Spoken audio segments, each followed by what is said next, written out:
Hey guys, ColdBrew here. Welcome back to another Diablo Immortal video with the patch notes for today's patch that was actually launched many hours ago, but they've decided to put out the notes right now, which is almost like 9 p.m. my time compared to the patch being at 11 a.m. my time. But let's get started. We'll have a look at the patch notes. There were some buffs to 2 out of 6 of the classes that we have within the game. There were notes about a future patch that is coming, and of course there is some notes about the battle pass that will be launched tomorrow in about 7 hours and 1 minute. When the server resets, we're gonna have the new battle pass, and I've already maxed out mine 110 levels, plus I gained all my XP from it. I farmed for a lot of hours last night. So let's have a look at what the patch notes say. You can actually look at them yourself through the Battle.net launcher if you want to do that and take your own time with it. So today we're excited to share details on our first new content drop since launch and provide a preview of our next batch of new content to come.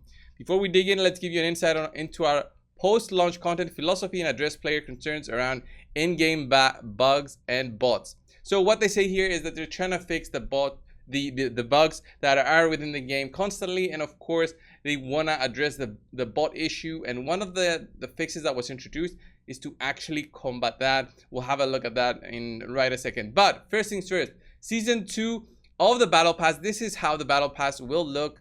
If we open up the picture in the big screen here, we get a new set. Really looks like the Immortal set. It's very gold. We do get one of those gems that we had in the previous battle pass, plus also this one, which is the Sell It gem. Let me just show you guys the gems that I'm talking about. It's this one right here. So the Fervent Fang gem was offered through the battle pass in the past, and you got multiple copies of it. It would have been great if they also offered the gem power to upgrade this at least to level 3, level 5 or something, so you get a little bit of magic find through the 2-star power of this one through the battle pass. But yeah, no, they didn't do that. Well, this is the set. It's a good one because it actually boosts your damage up based on the damage that you deal, and all classes can benefit from it. So it's very good, and I actually use it on my alts because the alts are basically free to play except for the battle pass, which works on all the alt accounts that you have. There's going to be some scoria, there's going to be some scraps, although the scraps here, just the image of them looks different than what it is in game, really, because the scraps actually look like this, but these look a little bit different. These are health, these are enchanted dust, these are gems, but we'll just have to wait to see the actual battle pass that is coming tomorrow. And they say it's going to be at 3 a.m. server time. The Bloodsworn battle pass, that's going to be the name of it. It's going to boast 40 ranks worth of challenges and rewards, where, well, it's not really challenges when you just have to level it up. It's just rewards. Honestly, they're Blizzard. And for adventurers seeking additional treasures from the battle pass ranks, we have 2 paid versions. Yeah, it's going to be the normal one plus the collector's one. The price is going to be $5 and $15. The one that we had before, if you're interested in buying those, it's going to be through the services tab. Yeah, it's going to be like 5 or 15 if you want to get the collector's one. You're just going to get 10 levels to the pass plus the cosmetics in total. So you'll actually have access to the weapon cosmetic and the the armor cosmetic as well. And collectors empowered battle pass give you access to all the rank rewards, blah blah blah blah blah. Yeah, that's it. We also have the new boss. Well, the new boss, I posted already a video on Vitath the Shivering Death. This is not new. This is not coming with the battle pass. I don't know if they fumbled that and they wanted to actually launch them at the same time, but Vitath was actually available for many days now, and I've known people who've actually beaten the 3rd difficulty of this boss already just because they got to level 80 and they have 3,300 or so CR already, and it's doable if you try it. And some even say that it's actually easier than LaSalle in terms of the mechanics and how everything works with dodging the abilities and everything. So the Hungering Moon weekend event, this is going to be cool. The moon is hungry and it demands blood, perhaps even yours. You adventurer gaze upon the moon, and there's going to be blessings. Fulfilling the moon's demands will earn you moon silvers, which can be traded for blessings. After acquiring 7 blessings, you will have carried through goodwill with the moon to trade these in for random reward. Offer enough blessings to the moon and it will even present you with its favor. We welcome brave adventurers to lend their hand in satiating the moon's hunger from July 15th at 3 a.m. So from next Friday, not this Friday, next Friday with the server reset until Monday with the server reset. So it's going to be a weekend long event. It's a one-time thing. I wonder how it is. I'll search through a little bit for more information, but for now it looks like it's going to be a one-time thing for July, which is strange. They could have extended it a little bit more. What's to come? Blizzard and the Diablo Immortal team would like to thank you for your time spent defending Sanctuary. This patch is just a start. We've been collecting suggestions and feedback for the game since launch and look forward to sharing more updates in the future patches. While we don't want to entirely spoil the fun, we will leave you with this. Class change.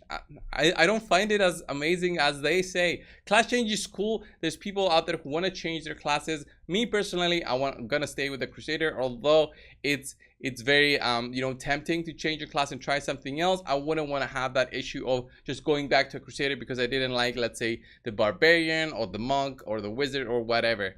All right. I wonder though on how the clans will shift in terms of power between the characters, because let's say my clan has about 20 or so demon hunters in it, and I wonder with the class changes from those people that want to change on how that will shift. Let's say, you know, 5 of those demon hunters become wizards as an example. So we'll see what else they provide with the new content. They did mention somewhere that this is the first out of 2 patches for July.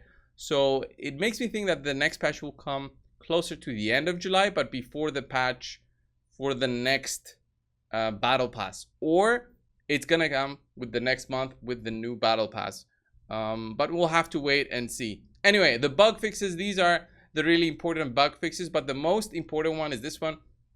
Adjusted monster spawn logic to reduce the effectiveness of standing in one place in the library of Zoltan Kuhl and Mount Sylvain to farm the same spawn point repeatedly. So this is to battle all those bots. But it, honestly, if they also mention the place, it means that the botters were just go to a different place to farm, wouldn't they, Blizzard? Adjusted the way auto targeting will work after a player casts the same skill over a sustained duration. I wonder what is it? It means the previous 2 changes were made to remove the reward of repeating a small rotation of attacks while standing in one place, such as the behavior of some common botting.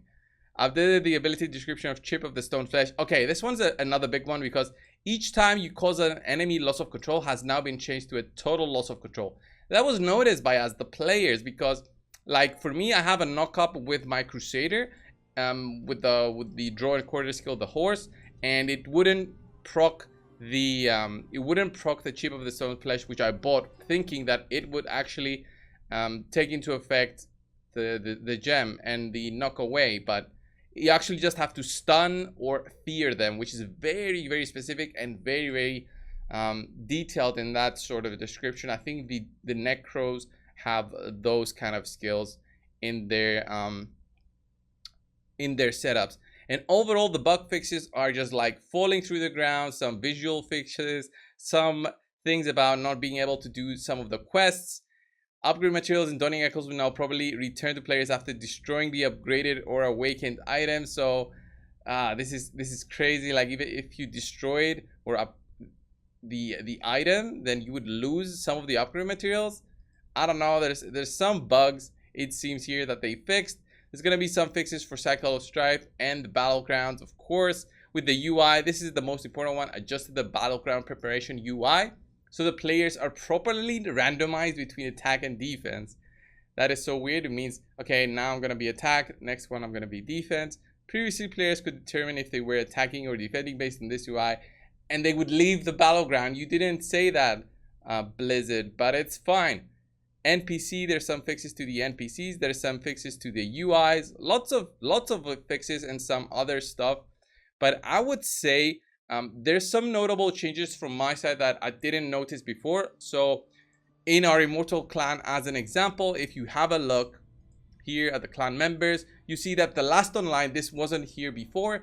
You see where I'm actually at. I'm at Hell 2, West March right now. There's other members, Hell 3, Hall of Ascension, Hell 3, West March, and so on. And you see all the inactives here with last online. This used to be the case. You would see active and not where they are. That's one of the changes that I've noticed, different than before. Another one of the changes that I've noticed that I don't think was there before is that if I hover over my gems that are tradable, you can actually see the price that is recommended right here. You go here, sellable on market, recommended price 901 platinum. So I don't know if that was there before. I'm not gonna say it was there before, but I'm not gonna say it wasn't.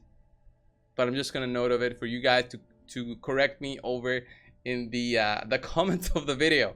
And hopefully they'll bring us more patch notes before the patch comes, so we can actually do the videos like maybe, let's say 2 weeks before the patch comes, the next big patch comes, so we actually prepare everyone for that. But I didn't go over the very important things, which was the changes to the 2 skills being the balance changes. All right, I went over them, but here they are.